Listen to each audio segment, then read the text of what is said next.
Hello guys, so let's continue the process. Whenever you have a profile that has not completed the KYC, you'll see something like request KYC. When the process of KYC is done and approved, what you'll see is this kind of thing, right? Where you have KYC approved and you have this option specific IDs for distributor section. Okay, what you have to do is launch zone, select the kind of store it is and what region it belongs to and what state. Provide what kind of goods do you provide, you can enter that.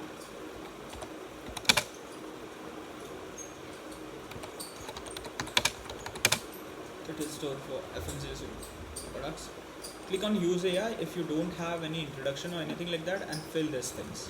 Okay, and once you're done with that, just make sure like it is above 300 words. Upload banners.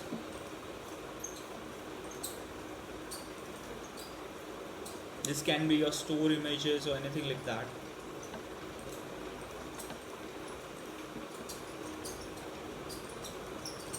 The more accurate it is, the more likelihood that brands would contact you faster. If somebody doesn't have a profile picture, the brand is gonna know like who that guy is he even serious or something like that, right? So it just shows seriousness. The minimum stock value has to be about from $25 to $100. You can set it anything as you like, but make sure it is about 25. You have to write something that convinces brands to work with you, okay? Because somewhere brands have so many profiles in front of them that they need to hear from you that what kind of services will you be providing. Will you provide a stock shelf, right? Will you keep their products in some godowns or something like that? What kind of services do you provide? They don't want their products to sit in a corner, right? They want it to be decorated. So like put something like that. Other than that, you can talk about that this is how much you sell, this is how much your recurring value is, this is how your footfall and things like that, right? So you can say like I have 2000 footfall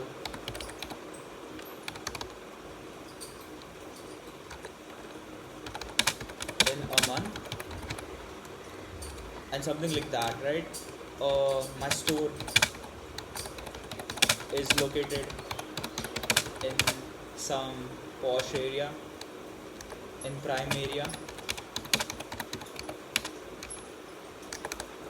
Now think from a brand's perspective.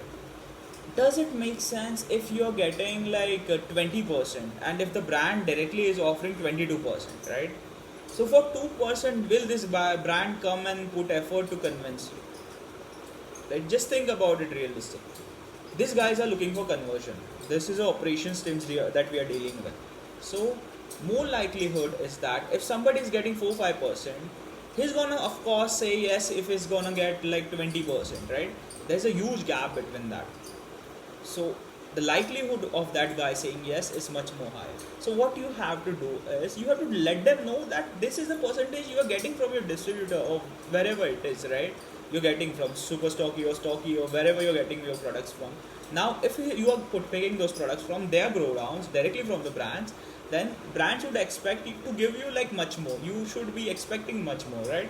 So the conversation that could happen between you can be like avoided just by like telling them that you're getting much more, and if your numbers are much more like higher to what you're gonna get directly from brand, then like what's the point of having a conversation then, right?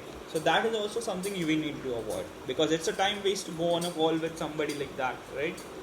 On the other hand, if somebody is not getting that much, right, then approaching him and converting him is much more easier. That is how the brands think. That is how the sales guy is sitting in the brand operations team is thinking. So you have to make sure that happens. So what we do over here is, let's say we have parlay. We're getting like, let's say I have 25 products from them with margin of, let's say, 12% or something like that. You have another brands that you work with, Unilever, let's say. can say the same thing, I'm getting like 14% margin or something like that, right? You can add all the brands you already work with. These are likely that the same brands will contact you, right? And they're gonna get better margins. Today, these brands don't have to go through distributors and things like that. They have their own applications. They have their own hubs and spokes, right? They can distribute, they can send the products to you directly, right? If they're sending it to a distributor in an area, they can of course send those products directly to your retail shop, right? That is possible. But for mapping and all that stuff, like, it's much more hectic, right? If somebody has to like have a guy in every region, every state, like every suburb also, right? And first of all, hiring that guy is much more difficult. Then you have to train them for 6 months, and then this guy reaches you, right? So which is much more harder. So when you tell them like exactly this is what is happening, then the transparency also like kicks in, right? So let's say you get Colgate, then like Colgate, how much is Colgate giving you? Like, let's say it is giving you 8% or something like that. And if the Colgate says like that I can give him 20%, then it's much more easier, right? To get the conversation started. There's no limit to it, the number of stores that you can onboard under a single umbrella. But these stores have to be yours. You should be the owner of the stores, the gigs that you're creating, because the brands are expecting that you own this kind of stores to give you those margins, right? Okay. So that is how the process works. Similarly, for different categories, we have different processes and different ways we do that.